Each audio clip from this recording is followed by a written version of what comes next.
Hello, my name is Luke and I am Creative Light. I'm a professional photographer, and as you can see, I now have a YouTube site. So hopefully you'll like and maybe subscribe, because I'm planning on doing a lot more content over the following months. This particular video is about what camera to buy. I see often on Facebook, Reddit and Instagram, people asking what camera should I buy, especially for beginners. And I can understand why it can be a little bit daunting, because there is such a huge range and choice out there. So first things first, what brand doesn't matter. You'll often have people saying you should buy Canon, you should buy Sony, you should buy Nikon. Truthfully, it doesn't matter. I recommend Nikon. No, I use Nikon at the moment, but I also use Mamiya, I use Canon, and I've also used Pentax and Olympus. There are some very, very slight differences between sensors and lenses, but not to the point where anyone would actually notice unless you look very, very closely at images on almost a pixel level. So, back to what camera should I buy? Well, some people will look straight, well, I'll buy the most expensive because that's going to be the best and will do the best job. You've certainly got the ability to create amazing images if you get a high-end camera. The only problem is with the high-end cameras, any mistakes or any gaps in your knowledge will be magnified in the results. So I've seen over the years, people know, oh, if I just get this camera, then my images will be brilliant. If I just get this camera, that will do everything I need. At which point they're very disappointed because their images actually get worse, because all of the mistakes they're making and all the little quirks, they wind up with images they're not happy with. So the first thing to do is not spend too much. You might know the type of photography you want to do. You might want to be a portrait photographer, a landscape photographer. You may love architecture. You might like a combination of everything. You might be thinking, I could actually do this and make a bit of money, which is possible. Not easy, but it is possible. So the first thing you want to consider is what you want to do. Now, for a portrait photography, people might think, oh, I need to get a full frame camera on that one. I need at least 50 megapixels. No. I will actually pop some photographs up in a minute. So you've got this one. And then you have this one. Now, can you tell the difference? One of them was taken on a camera which is nearly 20 years old and it's got 5 megapixels as a maximum resolution, and the other one is taken on a camera with 37 megapixels. Can you tell the difference? Exactly. Now, where the more expensive and higher resolution cameras come in is once you know what you want to do and how you want to work. They give you options and controls which often aren't there on the budget or prosumer cameras. So with all of that waffle, we now need to consider actually what you're looking for. So there are lots of options. Forget brand. The caveat to that is if you have friends that have got Nikon or Sony or Canon, it may be worthwhile getting a camera the same as them, so you could possibly borrow lenses if they're prepared to let you borrow them. If not, then what I suggest is you go somewhere. Somewhere like one of the big camera sales places. There are still a few around. I know there are in London. Handle the cameras, try them, see what they feel like. I know it can be cheaper to buy off big websites, The only trouble is you don't get to actually handle it or try it before you use it. And they don't tend to like you sending equipment back that can cost over £1,000 or more. Now, the reason I say that is if you don't like how it feels, if where the layout of the buttons is doesn't suit your fingers, you're not going to enjoy using it. Simple as that. And you're going to be frustrated and you're going to want to upgrade early. Now, handling, very important. One thing I can recommend, if you're not sure and you think, I want to get out there, I want to do something more creative than I can do on my phone, and I want to have a play with different lenses and see what they do, but I really don't want to spend too much money. Secondhand. eBay, you've got places like CEX, Cash Converters, there's all sorts of places. Go and pick something up. You can pick up an old Nikon, an old Canon, in some cases for not much more than £100. Yes, not exactly going to be very high resolution. However, you're going to get to actually try the camera out. You're going to get to actually see what it's like using the different programs, whether it's aperture priority, shutter priority, manual. You can try the manual focus. You can see how the lenses work. And even if you do start thinking, I quite like this, I'm happy with the images it gets, you want to get some new lenses. So you get new lenses. You can then upgrade through that system. So for instance, you could buy an old Nikon D70 for less than £60. You know, I really like this. You want to get a couple of lenses. Really and truly, I've now progressed on. I need something better. Fine. You can go up to the D200. You can go up to the 7000 or actually the 7200, 7500. And all your lenses will work on it. So you can upgrade the camera without having to worry about upgrading all the lenses and everything else that goes with it.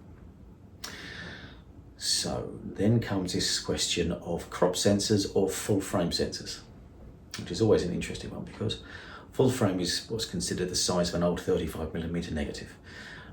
Cameras that use those are a lot more expensive. The resolution is much higher. You're going to need a lot more space on your hard drives or storage facilities. But they do give you a huge range of options when you're ready. To start out with, I would consider looking at a crop sensor or, again, something secondhand and try it. Now, there are a couple of things here, because I said about what style of photography you're looking for. So if you're thinking of more sports, then a crop sensor is probably actually going to be better for you because it will give you more reach with telephoto lenses. It will pull things so they look a bit closer to you, which is quite useful. And also with a crop sensor, you can get some very, very good cameras that have got high frame rates, so they can take lots of photographs every second. There's some that can even hit 10 frames a second, but something like 5 or 6 is adequate for sports photography or wildlife photography. Now, if on the other hand, you're more into landscapes or portraiture, like I particularly like doing, then a full frame camera may be a little bit better because it allows you to control the aperture more. So you can have a larger aperture. Well, you can have a larger aperture on either an APS-C or a full frame camera. The difference is you can blur the background out a little bit easier on a full cam camera than you can a crop sensor. Right, so that's some of it gone through. Hopefully it's not too confusing so far. I do tend to waffle a bit, but obviously we're trying to get through this. So then comes digital SLR or mirrorless, or compact, or bridge. What are all these different things? Right, well, a compact camera is exactly that. It's a very small camera, very light, normally got quite a short zoom lens built into it. You can stick it in your pocket, you can take it on holiday. It's got a few controls, but it's not got a great deal of manual options. However, if you just want something small for travel, for doing a little bit of vlogging, for snapshots, home, happy, all that sort of thing, are perfect, and you may never need anything better. They will certainly give better images than you can get from your phone. Don't always be confused by the fact that your phone has got a 50 megapixel, 30 megapixel camera in it, because it's so small. It will actually struggle with lower light, and also, again, as you're saying about depth of field, trying to get the background out of focus. Most phones do it by using AI or programming, so you tend to find it doesn't look quite so nice. But a compact camera, although maybe slightly lower megapixel wise, will still give a better image when you actually look at it on screen. Now, a bridge camera is something between a compact camera and a mirrorless or a digital SLR. Bridge cameras, the same as the compact cameras, you can't change the lens. They will have a built-in zoom, normally a lot more powerful. There are some out there that go up to 300 times zooms, which are phenomenal. You can zoom right into the moon, literally. They're obviously a bit bigger, a little bit bulkier, but they're still smaller, and you don't have to worry about lots and lots of lenses. Again, the main difference comes in is the aperture size for the amount of light lets in for low light, and for being able to change lenses outside of what you'd expect. Low light performance is not quite as good as a mirrorless or a digital SLR, but it's better than a compact. A lot of people that like these are people like going on safaris, wildlife, motorsports. They like those. They don't want the big heavy kit, but they want something that's going to have the reach to get really close to the action, and they are perfect for it. Which brings us on to the final two, mirrorless or digital SLR. Effectively, these use the same sensors, whether it's a crop or a full frame sensor. So the image quality really isn't going to change that much. Mirrorless have got the advantage of being a lot lighter. You do have a viewfinder, though it is an electronic one, and a lot of photographers that use mirrorless cameras just rely on the back of the camera for viewing. A lot of digital SLRs will allow you to do the same thing as well. Now, a digital SLR actually has a mirror inside, so you are looking through the lens itself. And when you take a photograph, the mirror flips out of the way, and that exposes the light onto the sensor. Now, because they have that mechanism, they're a bit bigger and they are a bit chunkier. They do have some advantages, especially with the fact that you don't need anything electronic to power the viewfinder. So they tend to use less battery power, so the batteries will last a bit longer because the sensor's not on continuously. But I say much bigger, much bulkier. There's also some slight differences in the way they work for doing studio and how they actually integrate with flashes. And that's something that's going to come a lot further down the line, and they still will. So personally, I prefer digital SLRs. Other photographers I know prefer mirrorless. This is again where it's going to come down to try it. If you're like me, you've got big hands, the digital SLR is probably going to be the better way to go. If you've got smaller hands, or you don't want to be lugging a lot of heavy kit around, then the mirrorless might be the way to go. And certainly the majority of manufacturers are heading more towards the mirrorless now. Some of Sony's ones are absolutely fantastic, especially for videography. The latest Nikon Z9 is an incredible piece of kit. But then again, so are the prices. It's one of those things you choose. Shall I get the camera or shall I get a new car? That's how expensive some of them can be. So at the moment, you've probably listened to all of this and you're thinking, I'm now more confused than ever. Which wasn't my intention. But hopefully when you listen back to it, it'll make you think. First thing is, don't buy the most expensive thing because you think expensive equals good. Go somewhere, handle them, try them. Contact a local camera club. You will often find that the members there will be quite amenable to letting you try some of their gear out, meet them. Join the camera club. It's a really good way of actually learning about photography and actually meeting people that have got the same interests as you. Consider secondhand. Just because it's secondhand does not mean it's not good. And it may also save you a heck of a lot of money.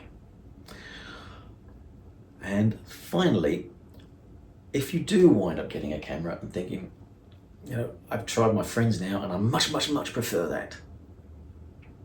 If you bought something secondhand and want to change over, it's going to be a lot easier. So, look at your options. Consider the type of photography you want to do. Don't get hung up on should I go for full frame or crop sensor.